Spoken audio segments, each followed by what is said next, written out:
sitting by the pond, cooling off on a very hot day with one of my pups. Not sure if I even shared this, but this is the first pond that we did. My sons and I dug it by hand mostly, and attempted to seal it a few times and it failed. I'll go into more in the details of what we did that failed and what worked. But either way, finally we found a good source of bentonite clay. And now this pond seals. And last time it filled up, it wasn't water I brought in. It actually was from the storm that we had. Let me see, when was my son's graduation? It was, I believe it was June the 8th. So this has held water since June the 6th, which today is it July 1st or somewhere close to that. So anyway, this pond holds water about a month. It can be totally filled up by runoff from the dam, which is what happened. We're pumping water from the dam. And so if it can hold water for a month, I'm pretty sure that it's pretty well sealed.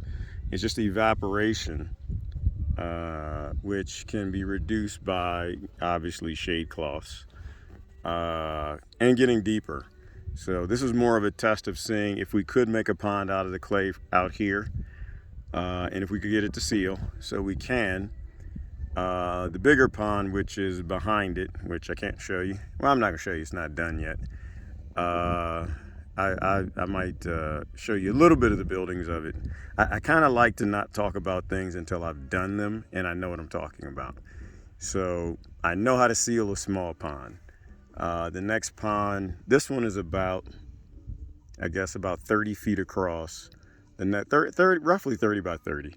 The next pond is like, I want to say 60 by maybe 30 or so. But anyway, this one will feed into that one, and then that one will feed into the bigger pond down below. And there are a few other ponds, but this is the first one that successfully, I feel, is 100% sealed, that holds water. Now we just need to replicate this.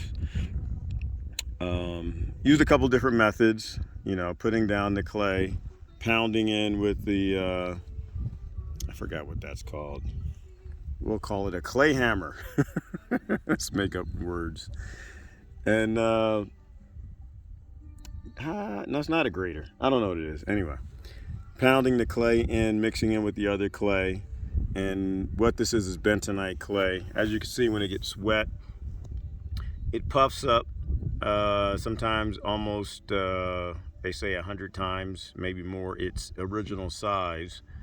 And that seals in between the cracks, in between all these rocks and everything else. And that creates basically a clay liner, which allows the water to not slip out. So having to use different methods on this pond, I'm not sure exactly which one did it. I'm hoping it is a method of just doing clay runoff from that barrel, which I'll explain down the road. Basically, the rocks and sand fall to the bottom. It's a swirl filter, if you're familiar with those. And the clay swirls to the top. And so only clay and water come down in here into the pond. And that excess clay falls in between the cracks and does the final sealing. So I'll say this is probably a two-step process. I need to get it down to a one-step process.